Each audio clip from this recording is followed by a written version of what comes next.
Namaskar, very good evening and greetings from Sunrise Learning Foundation.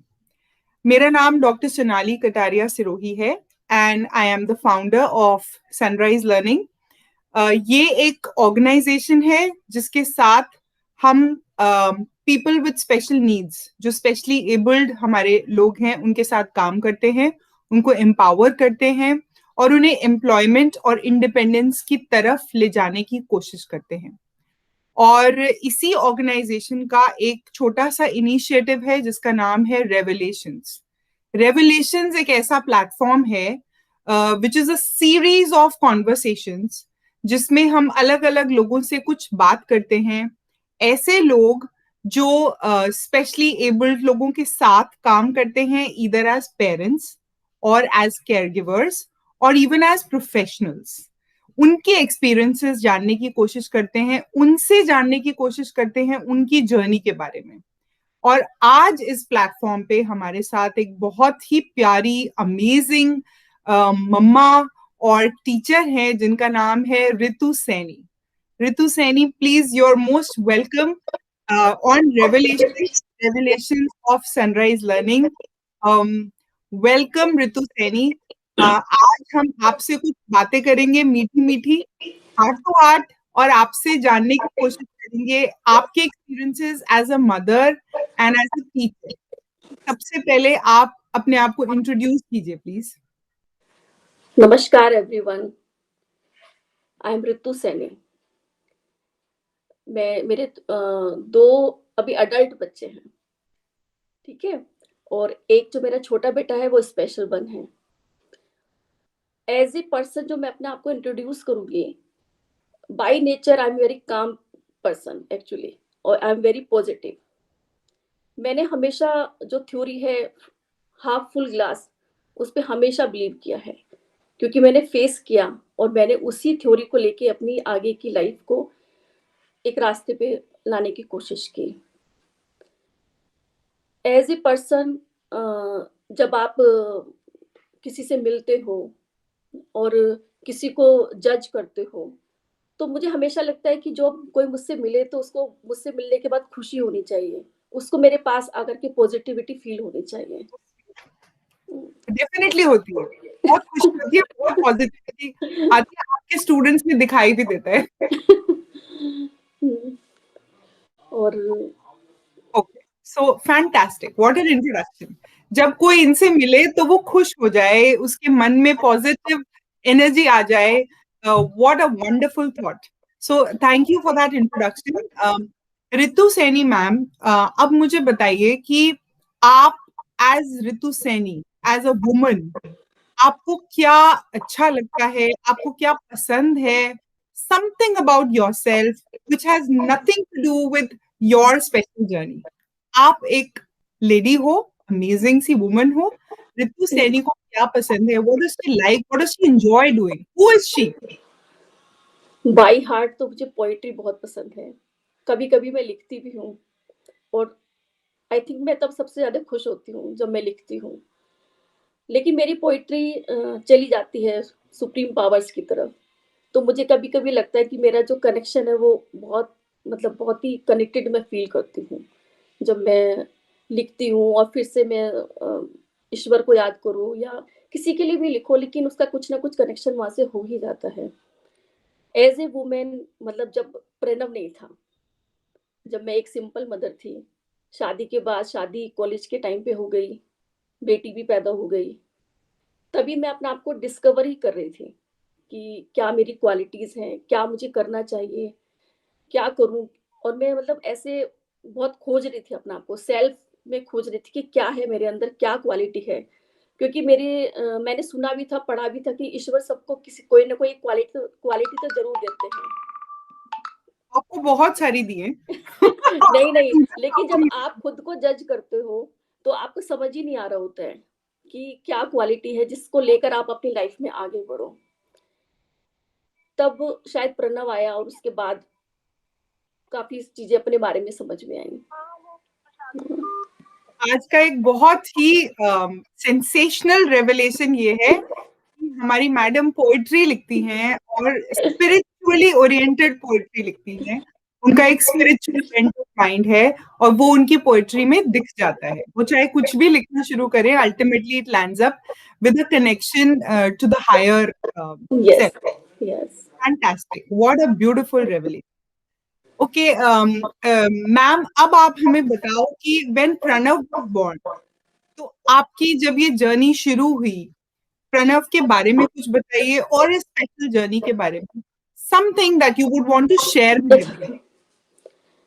जब ये प्रणव पैदा हुआ, तो जब पैदा हुआ तब तो सब कुछ अच्छा ही था। जब धीरे-धीरे पता चला कि कुछ डिफरेंट है, लेकिन मुझे काफ़ी पहले ही पता चल गया था, क्योंकि ये प्रणव मेरा सेकंड चाइल्ड है, कि कुछ डिफरेंट है। तो मैंने शो किया कि कुछ तो है डिफरेंट, लेकिन अभी जैसे घरवाले नहीं मानते हैं। लेकिन बाद में 6 मंथ 7 मंथ पे पता चल गया कि हाँ भाई, प्रणव को सेरेब्रल पॉल्सी है। उस समय पाल्सी डायग्नोज हो गई 6 साल पे, 6 महीने पे, यस 7 मंथ पे, है ना, 7th मंथ क्योंकि में। उसका हेड कंट्रोल नहीं आया था, तो उसका डायग्नोस हो गया। तो वो जो टाइम था, वो तो ऐसा था कि जैसे होता है ना, जमीन पैर से निकल गई और सब कुछ बिखर गया। सब कुछ एकदम बिखर गया। हस्बैंड, बेटी सब कुछ सामने था, लेकिन फिर भी लग रहा था कि अब ये जो वर्ल्ड है, मतलब ये किस काम का है। 15 डेज मुझे वापस लगे खुद को समेटने में। मैंने जल्दी समेटा खुद को, अपने घर को, अपने रिलेशंस को। वो जो थ्योरी बचपन में पापा ने बताई थी कि आधा गिलास भरा है, उसे कभी छलकने मत दो, उसको मैंने फॉलो किया कि नहीं, अभी तक जो 6 साल की जो मैरिड लाइफ है, अब 7वें साल में ये जो डिफिकल्टीज आई हैं, तो वो जो 6 साल है वो भी खराब ना हो जाए कहीं। तो उसको आगे बढ़ना शुरू किया, कुछ-कुछ काम करना शुरू करा, कुछ पता प्रणव की बड़ी बहन का नाम क्या है? मेरी बड़ी बेटी है आशी। तो आशी उस टाइम पर 5 इयर्स की थी यस, जब प्रणव की डायग्नोसिस हुई। यस। ओके। तो एज़ ए सिबलिंग उसके भी बहुत सारे सपने थे अपने भाई-बहन को लेकर के। बिल्कुल। वो तो एक अलग ही पूरा चैप्टर है। अभी तो मैं अपना अपना अलग ही नहीं शेयर कर मोमेंट। पाऊँगी, अलग टॉपिक है वो। हाँ, बिल्कुल। उस समय कुछ पता नहीं था कि करना क्या है। सिर्फ़ डॉक्टर्स ने जो बताया, डॉक्टर भी हमें फेस नहीं कर पा रही थी एक्चुअली। तब मुझे खराब लगा था कि डॉक्टर सही से क्यों नहीं बता रही हैं। लेकिन बाद में मुझे कुछ सालों के बाद रियलाइज़ हुआ कि वो खबर ही ऐसी थी कि डॉक्टर हमें आई कॉन्टैक्ट नहीं दे रही थी। उन्होंने हमें सिर्फ़ बताया और वो रूम को लेफ्ट करके चली गईं। और उन्होंने सिर्फ़ लिख दिया उसपे कि क्या करना है, कि स्पास्टिक सोसाइटी जाइए, वहाँ पर एक्सरसाइज़ बताएँगे, वही वहाँ पर आपका ट्रीटमेंट होगा। तो स्पास्टिक सोसाइटी अपने आप में ही बहुत बड़ा वज़नदार शब्द था कि अब हमें स्पास्टिक सोसाइटी जाना पड़ेगा। बिल्कुल डाइजेस्ट नहीं हो रहा था। हम नहीं गए, हम नहीं गए। हमने कहा नहीं, ये डॉक्टर गलत है। फिर और आगे बढ़े, गंगाराम गए, सब किया, वहाँ से भी सेम ही सब कुछ आया। फिर हमने धीरे-धीरे एक्सेप्ट किया। लेकिन फिर जब हमने एक्सेप्ट किया तो फुल कॉन्फिडेंस से एक्सेप्ट किया सिचुएशन को। और प्रणव का जो भी थेरेपीज़ थी, बहुत लो लेवल पे शुरू करी, क्योंकि हम लोग दिल्ली में नहीं रहते थे। हम बहुत इंटीरियर में रहते थे। हमें 200 किलोमीटर्स जाना पड़ता था वीक में 1 बार उसकी थेरेपी लेने के लिए। और हमने सीखी। मैं उस समय कुछ नहीं सीख पाई थी, सच है ये। क्योंकि जब मैं वहाँ जाती थी, मैं बाकी बच्चों को ही देखती रहती थी। उनकी कभी किसी की सिविरिटी, कभी किसी का डेवलपमेंट, मेरे को कुछ समझ ही नहीं आता था वहाँ जाकर के। फिर एक स्ट्रॉन्ग स्टेप हम लोगों ने लिया कि हमें एक बहुत अच्छे पर्सन मिले, उन्होंने हमें गाइड किया कि यहाँ रहने से कुछ नहीं होगा, आपको किसी बड़े शहर में जाके थेरेपी करानी होगी। लेकिन मेरे हस्बैंड का जॉब क्योंकि वहाँ पर था, और जॉब को तो कुछ करना मुश्किल था। तब हमने ये डिसाइड किया कि मैं अकेले ही प्रणव को लेकर जाऊँगी, और मैं और मेरी बेटी और प्रणव हम रेंटेड हाउस में रहेंगे। तो वो मेरी लाइफ का सबसे बड़ा डिसीज़न था, जो मैंने अकेले सोचा और अपने हस्बैंड के साथ शेयर किया, और वो भी माने उस बात के लिए, क्योंकि बच्चे के लिए अब दोनों को ही आगे बढ़ना था।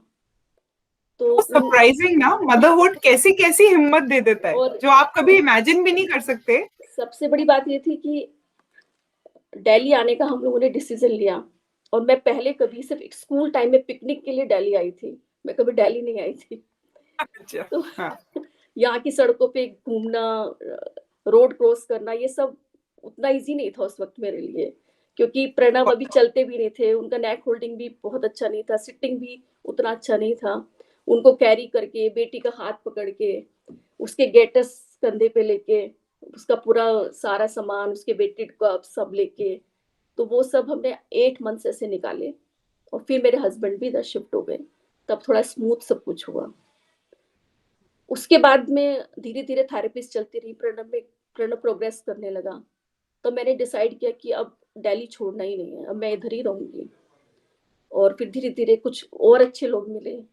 ये ईश्वर की हमेशा कृपा रही कि प्रणव को बहुत अच्छे थेरेपिस्ट मिले और मुझे बहुत अच्छे गाइडेंस करने वाले मिले। और फिर मैं आप लगातार उसके साथ काम करते थे पूरे दिन यहाँ दिल्ली में रह के?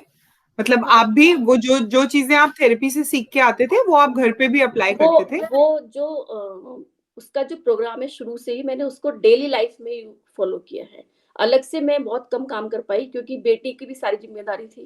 उसको नेचुरली। तो उसका जो थेरेपी का जो पार्ट है, उसकी ड्रेसिंग में यूज़ किया, उसको बिठा कर के खाना खिलाने में यूज़ किया। जो भी उसकी डेली की एक्टिविटीज़ थी, उसी में मैंने वो थेरेपी पार्ट को डाला एज़ ए मदर ट्रिक्स। मैं हमेशा बोलती हूँ, ये मदर ट्रिक्स होती हैं कि आप किसी चीज़ को कैसे यूज़ करोगे। जैसे मेरे को उसकी लेग्स में वाइड लेग्स टाइट रहती थी, तो उसको हमें खोलने की एक्सरसाइज करानी होती थी। तो मैंने उसको बाथरूम में क्या करती थी, उसको स्टूल पे बिठाया और उसके पैरों के बीच में पूरी भरी हुई बकेट फँसा देती थी और उसकी जो लेग्स थी ऑटोमेटिक खुल जाती थी और उसको पानी से बहुत मज़ा आता है खेलने में। अच्छा। ओके और ओके। मैं दूसरी बकेट से नहलाती रहती और वो उस पानी में छप-छप जो भी करना वो करते रहता। तो ऐसे मैनिपुलेटिव होती हैं और आपने ये प्रूव कर दिया। दे हैव और ऑल द ट्रिक्स। हाँ। और ऐसा नहीं था कि तब मैं स्पेशल एजुकेटर बन गई थी। तो वो सारी ट्रिक्स आपको यूज़ करनी होती हैं अपने बच्चों के लिए। बेटी के लिए भी मैंने बहुत की। वो तब पता नहीं था कि वो ट्रिक्स हैं। तब मुझे लगता था कि बस मेरा काम बन जाए। है ना? बस ये जर्नी फिर आगे बढ़ी। बहुत अच्छे-अच्छे लोग मिले जिन्होंने गाइड किया कि मदर चाइल्ड कोर्स कर लो। बस मदर चाइल्ड कोर्स करने से फिर जर्नी थोड़ी और आगे बढ़ी और अभी चल रही है। Very nice. तो आप प्रणव कितने इयर्स के हैं? प्रणव 23 जनवरी 2021 में 18 इयर्स के हो गए हैं। आपको देख के ऐसा लगता नहीं है आपके इतने बड़े बड़े। थैंक्स। एट हाँ। दिस पॉइंट मैं सबको ये बताना चाहती हूँ कि Ritu Saini ma'am is a mother of course, जैसे उन्होंने अभी बताया। She is also a very experienced special educator and an early intervention therapist. और वो जब अपने बच्चों के साथ काम करती हैं या उनकी क्लास लेती हैं, तो आप उन्हें कितनी भी आवाजें दो उन्हें कुछ सुनाई नहीं देता। She is engrossed. मतलब उनका पैशन कमाल का है उनका। She is so passionate for her teaching that वो दिखता है, it comes right across and it is so beautiful and I adore you for that. So a big hand and a salute for that passion जो आप काम में दिखता है। And तो तो जी यहाँ पे जी। थोड़ा-सा आपको मैं जब सनराइज़ लर्निंग आई थी, तो आपको याद नहीं होगा मैं आई इस चक्कर में थी कि मुझे कुछ बच्चे दे दो आप पढ़ाने के लिए। यस, वो बिल्कुल पता चलता है जब आप काम करते हो उनके साथ। आप बिल्कुल बच्चे बन जाते हो। You are a 5 year old when you work with them and इसीलिए दैट्स पता नहीं चलता कि मेरे इतने बड़े बच्चे हैं। बिल्कुल पता नहीं मैं चलता। हमेशा बोलती हूँ मेरे तो छोटे-छोटे बच्चे हैं, जो मेरी क्लास के बच्चे हैं। You are a 5 year old, you are a 6 year old by heart and by all your mind and work. Okay, very nice. तो रितु मैम, कोई ऐसी बात है जो आप सब सारे पेरेंट्स के साथ शेयर करना चाहते हो? Is there any message that you want to give to everyone? Message तो सबसे पहले यही है कि हमें जो भी हमारे बच्चे हैं, वो चाहे किसी भी कंडीशन में हैं, हमें पहले उन्हें एक्सेप्ट करना है बाय हार्ट, बाय माइंड, सब तरह से एक्सेप्ट करना है और हम करते भी हैं। दूसरा ये है कि हमें कभी भी ये अज़्यूम नहीं करना है, ये इस पे मैं हमेशा इसलिए फ़ोकस करती हूँ कि ये शायद मैंने मिस्टेक की थी इनिशियल ईयर्स में, कि जब मेरे बेटे का डायग्नोज़ आया था cerebral palsy with mental retardation, तो ये जो वर्ड थे मेरे लिए बड़े नए-नए से थे उस समय पे। और मैं जैसे ही मेंटल रिटार्डेशन वर्ड आया दिमाग में तो लगा कि शायद नहीं समझ रहा होगा बच्चा, ना? तो काफ़ी चीज़ें तो हम इसलिए शायद पीछे छोड़ देते हैं या डिस्कस नहीं करते हैं या नहीं सिखाते हैं कि वो समझ नहीं रहे हैं, सीख नहीं पाएँगे। तो इसको कभी भी दिमाग में ना लाएँ, कभी भी। क्योंकि अब जो एक्सपीरियंस है मेरा, अपने बेटे के साथ भी, मेरे स्टूडेंट्स के साथ भी, अगर हम एक चीज़ को सिखाते हैं, तो हो सकता है हमारे सारे बच्चे उसको अलग-अलग लेवल पे सीखें, लेकिन सीखते सब हैं। हर बच्चा सीखता है, कुछ थोड़ा सीखता है, कुछ ज़्यादा सीखते हैं। और बस यही है, रिस्पेक्ट तो करनी ही है बच्चों की। एवरीवन डिज़र्व फॉर रिस्पेक्ट ना। अगर हम रिस्पेक्ट करेंगे अपने बच्चों की, तो ये सोसाइटी भी करेगी। जैसे हम वो ट्रीट खुद की करेंगे। रिस्पेक्ट करेंगे, वो खुद की रिस्पेक्ट यस, करने लगेंगे। यस। उनको नहीं पता कि उनको हाँ, रिस्पेक्ट करनी है अपने यस। आप की। तो हम उनके लिए मॉडल करेंगे, हम अपनी रिस्पेक्ट करेंगे, हाँ, हम उनकी रिस्पेक्ट करेंगे। सच अ ये नाइस। ये बात मेरे बेटे में तो बहुत ज़्यादा है। वो ज़रा भी इग्नोर या डिसरिस्पेक्ट फ़ील करता है, तो वो तुरंत उसकी कंप्लेंट होती है, उसका फ्रस्ट्रेशन होता है, उसका सेल्फ एस्टीम बहुत हाई है। तो मुझे लगता है कि इसको शायद वो आदत है, जैसे घर में रिस्पेक्ट मिलती है, हर जगह मिलनी चाहिए। बिल्कुल मिलनी चाहिए। अच्छा, आपके और प्रणव के कोई ऐसी 2 एक्टिविटीज बताइए जो आप दोनों को मिल के करना बहुत अच्छा लगता है और आप दोनों बहुत करते हो, बहुत एंजॉय करते हो। एक तो डेली की एक्टिविटी शाम की चाय। So sweet. गर्मी हो, सर्दी हो, मैं एक बार पूछूँगी पंडित चाय पिए हैं? हाँ। तो हमारी चाय एक साथ होती है, हम बहुत एन्जॉय करते हैं एक-दूसरे के साथ चाय पीना। उसके बगैर चाय पीना मुझे बहुत इनकम्प्लीट लगता है। वो मेरा मतलब होता है ना टी पार्टनर है और मेरा वॉकिंग पार्टनर है और बहुत सारी एक्टिविटीज़ हैं जो हम साथ में करते हैं। At this point I want to tell everyone that जैसा मैम ने बताया, प्रणव को 6-7 मंथ्स पे सेरेब्रल पॉल्सी की डायग्नोसिस मिली थी, लेकिन उसके बाद he has never looked back on that diagnosis. He has progressed by all means. वो बहुत बार स्कूल आता है मैम के साथ, वो हमारे साथ फैकल्टी मीटिंग्स में भी बैठता है, वो वेट करता है और वो मैम से आके बोलता है कि अब चलो, अब हो गई। So he's walking, he's talking, he's comfortable, he's smiling, he's enjoying and living his life with Ritu ma'am. Ritu ma'am, we are so proud. क्योंकि मुझे तो बस इतना याद है कि जब डॉक्टर ने पहली बार जब हम स्पास्टिक सोसाइटी गए थे और डॉक्टर ने भी हमें ये बोला था कि ना ये बैठ पाएगा, ना ये चल पाएगा। तो दैट डे कि मतलब वो तो इमेजिन मैं करना नहीं चाहती फिर से एक्चुअली। और मुझे कभी-कभी लगता है कि मतलब स्पेशल बच्चों को कभी-कभी डॉक्टर्स भी वो कर देते हैं मतलब उतना मतलब उनको पता नहीं चल पाता है कि उसकी क्या-क्या कैपेसिटी है, उनको हम कहाँ तक लेके जा सकते हैं, है ना? अंडर एस्टिमेट कर देते हैं, कभी-कभी, हमेशा नहीं।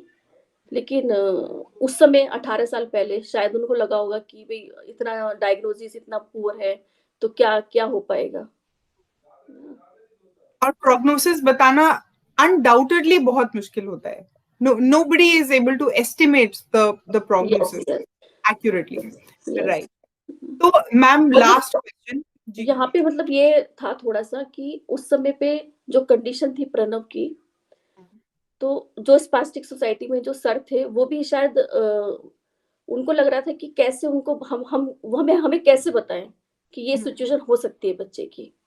तो उस समय पे वो बड़ा रूडली आपसे बोल देते हैं, आपको शायद ट्रैक पे लाने के लिए। अगर उन्होंने ये बात ना कही होती, अगर उन्होंने मुझसे ये कह दिया होता कि हाँ, भई सब ठीक हो जाएगा धीरे-धीरे, तो मुझे लगता है ये उनकी ट्रिक होती है। आपको पेरेंट्स हिलाने हमारे की, शेक करने की यस, कि हेलो. हाँ, तो आज मुझे लगता है कि ये उनकी ट्रिक पहले मुझे खराब लगा था, लेकिन जब मैंने काम किया, तो अगर आप नहीं एक्चुअल जो वर्स्ट हो सकता है वो नहीं बताओगे पेरेंट को, तो वो उतनी मेहनत नहीं करेंगे। वो बहुत ज़रूरी होता है। तो ये जो ट्रिक्स हैं आपको आगे बढ़ने के लिए, आपको धक्का मारने के लिए बहुत ज़रूरी है। एंड ये उनकी मॉरल रिस्पॉन्सिबिलिटी भी है बताना कि ऐसा भी हो सकता है. Yes, yes. There is a हाँ। Chance that this child hmm, might not be able to progress as far as yes. you want. Right.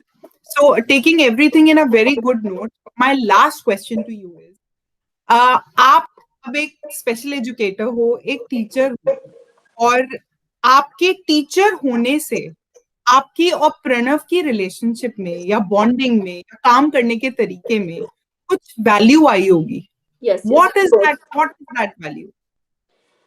क्या इसमें ऐसा नया इसमें आया? एक तो नई चीज़ ये हुई जब मैं टीचर बनी कि मेरा मोटिवेशन बहुत हाई हुआ, कि जब मैं दूसरे बच्चों को सिखा रही हूँ, तो मुझे आज ये प्रणव को भी सिखाना है, ठीक है? Wow. तो एक तो ये मोटिवेशन हमेशा बना रहता है कि आप दूसरे बच्चों को और आप उसी उसमें काम करते रहते हो। और दूसरा ये है कि अब जब मैं प्रणव को पढ़ाती हूँ, तो मैं उससे पूछती हूँ, बताओ नाउ मैं मम्मा हूँ या टीचर हूँ? तो हमेशा बोलता है टीचर हो अब आप। तो मैं उसे एज़ अ टीचर ही पढ़ाती हूँ, एज़ अ मम्मा मैं अलग हूँ, है ना? Right, कि मैं right. अभी टीचर हूँ, अभी अब आराम से ये पढ़ना है हमें। मम्मा और के टाइम पे मम्मा। हमारे बच्चों ने ये बहुत अमेजिंगली पिकअप किया कि यहाँ पर ये मैम है और यहाँ हाँ, पर अब ये मैं मम्मा है। पूछती हूँ अभी बताओ मम्मी हूँ या टीचर हूँ? तो वो बोलता नहीं अभी टीचर हूँ। तो वो और फिर बहुत सारी नई-नई चीज़ें दूसरे टीचर्स से भी सीखने को मिलती हैं। जब वो लोग काम कर रहे हैं, तो वो भी एक एक्सपोज़र जब मेरा बढ़ता है, तो ऑब्वियसली मेरे बच्चे का भी बढ़ रहा है कि मैं उसके साथ वो सारी चीज़ें ट्राई कर रही हूँ, उसको वो सारी ट्रिक्स के साथ काम कर रही हूँ, कम्युनिकेशन लेवल पे काम कर रही हूँ। तो obviously right. So this was wonderful conversation Ritu ma'am, और आज के कुछ मजेदार रेवलेशंस ये हैं कि हमें पता चला कि Ritu Saini ma'am is a poet, poetry लिखती हैं, स्पिरिचुअल पोएट्री लिखती हैं। एक और रेवलेशन हुआ कि उन्होंने ये बताया कि आपको मम्मी वाली ट्रिक्स लगाने के लिए स्पेशल एजुकेटर होने की कोई जरूरत नहीं है। आप बहुत मजेदार ट्रिक्स लगा सकते हो और सक्सेसफुली मैनिपुलेट कर सकते हो बच्चों यस, को बिल्कुल। सक्सेस की तरफ। So, awesome talking to you, Ritu ma'am. Thank you so much. Is there thank you. anything else that you want to share? बिल्कुल। अ, कुछ लाइनें हैं जो मैं अक्सर बोलती हूँ। मुश्किलें सफ़र में जज़्बात नहीं हौसला रखें, मुश्किलें सफ़र में जज़्बात नहीं हौसला रखें, क्योंकि अक्सर सुना है हमने, हौसलों की उड़ान बड़ी ऊँची होती है। I'm speechless. Wow. Thank you. Thank you. हौसलों की उड़ान बहुत ऊंची होती है, एंड इसी उड़ान को अपने हौसलों से भरते रहिए, आगे बढ़ते यस, रहिए, उड़ते रहिए और सारे बच्चों का मोटिवेशन हमेशा बढ़ाते रहिए। Thank you so much for being you, Ritu Saini. Thank you, thank and it you was an and honour. Thank you Sunrise learning team. Uh, Yes, always. कुछ टाइम मैं बच्चों के साथ नहीं थी। मैंने कुछ एक ब्रेक लिया था छोटा-सा, तो वो टाइम मेरे लिए बहुत मुश्किल था। I think 1 year and half year. तो तभी मैं सनराइज़ लर्निंग में गई और वहाँ मुझे वो बच्चे मिले जिनके साथ मतलब जो लाइफ़ है बस। Lovely. तो So उसके लिए thank you so much. Thank you Sunrise learning कि मेरे घर के इतने पास हो तुम। कि कोरोना के टाइम में भी मैं ऑलमोस्ट वीक में 1-2 बार उधर से गुज़र ही जाती हूँ। Very nice. Beautiful. बिल्कुल। Thank you. Thank you, Ritu ma'am. Thank you. Okay.